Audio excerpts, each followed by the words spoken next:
The number one myth that Westerners have about this conflict is that Arabs and Jews have been fighting for thousands of years and they're going to continue to fight. This is really quite bizarre because all it takes is a little bit of reading of history to find out that this just isn't true. There is no congenital historical enmity between the Arabs and the Jews. The Jews flourished in the Arab world at a time when they were being persecuted throughout all of Europe. At the end of the 19th century, because of anti-Semitism in Europe, European Jews began to try and figure out a solution to the Jewish problem. A very small minority adhered to Zionism, the idea that the only place in which they could be safe is within a Jewish state. Zionist Jews actually had a design on the land of Palestine, the idea of creating a homeland for Jews in the land of Palestine. And this is really the beginning of the conflict. The mainstream Israeli Jewish society believed, because that's the way they had been educated, that Palestine was empty, had been empty when the Jewish settlers came there. Who paid the price when they settled there? Is it really true that Israel was a land without a people for a people without a land? Palestine was not empty. It was a land populated by Arabs who had a high level of culture, high level of education. With farms and markets and towns and villages and roads and commerce and lots of interaction with the rest of the world. The population was overwhelmingly Arab.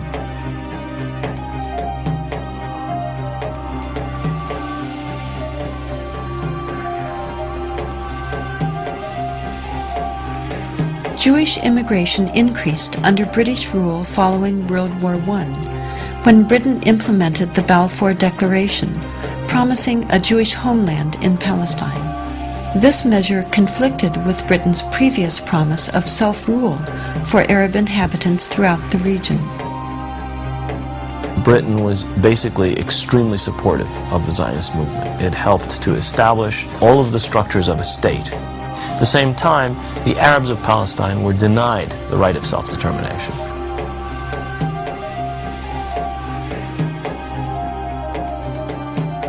The Palestinians saw a European power decide the future of a non-European territory, in flat disregard of both their presence and wishes.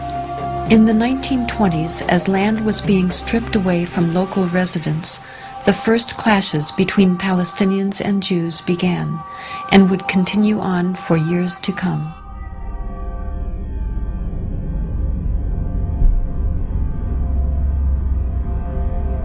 Until the early 1930s, the Jewish population of Palestine remained under 17%.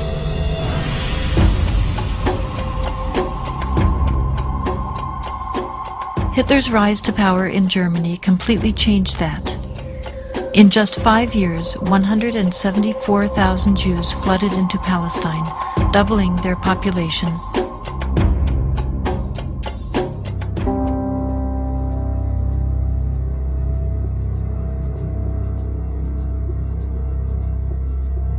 As the world attempted to make amends for the horrors of Nazi genocidal policies, efforts to make Palestine a Jewish homeland increased.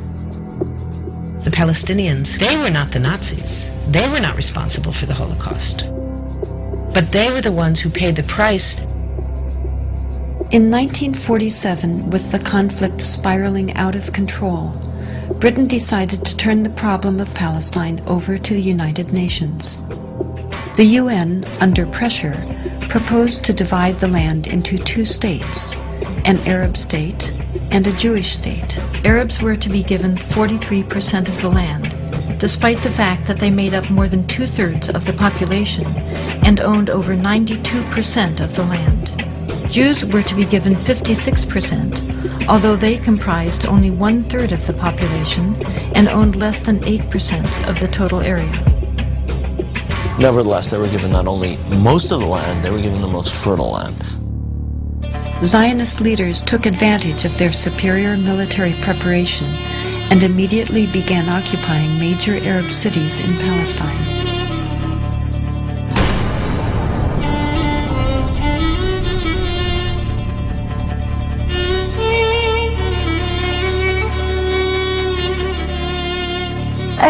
among the people that conquered Akko. When we were walking around, we entered the flat. There was a pair of shoes of a small child, maybe 2 years old. They didn't have time to put on the shoes, so they left the shoes and they ran away. They left everything.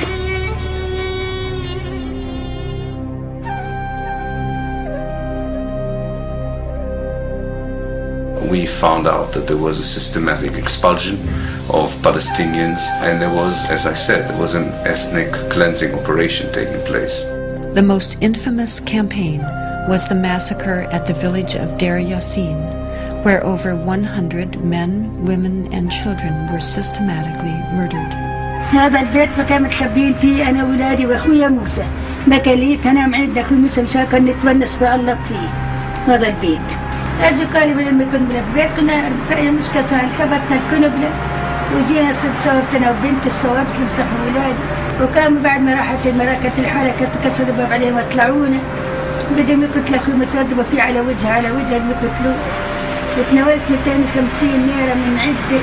وكنت يا خواجه بس مشان الله الطالب بالدراسات كنت لسه قال لي كتير انت كويس وهات المصاري وارس كنت الحن وشو نسوي فيها كنت الحن اجراك يا ويلي هزمتك على السلام تحلي هذا اللي نعود حط لك الخمس زيت ويكون راسك في موسك الدواء حط لك 5 طلاق ولين تحت راسها.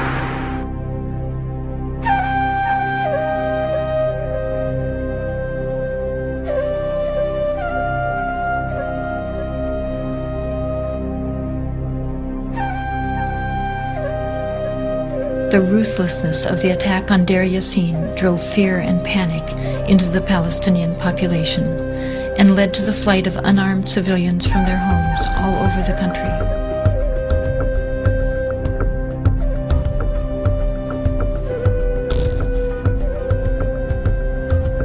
As a result, maybe 300 or so thousand Palestinians had already been expelled before the first Arab soldier entered Palestine.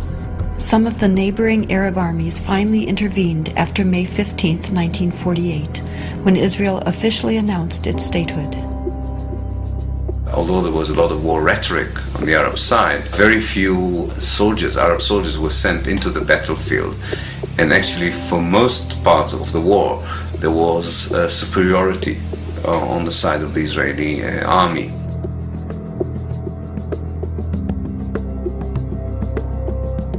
The Israeli army cleansed much of the territory and took over a large part of the designated Palestinian state. The new state of Israel encompassed 78% of the total land of Palestine. The West Bank came under Jordanian control and the Gaza Strip under Egyptian dominion.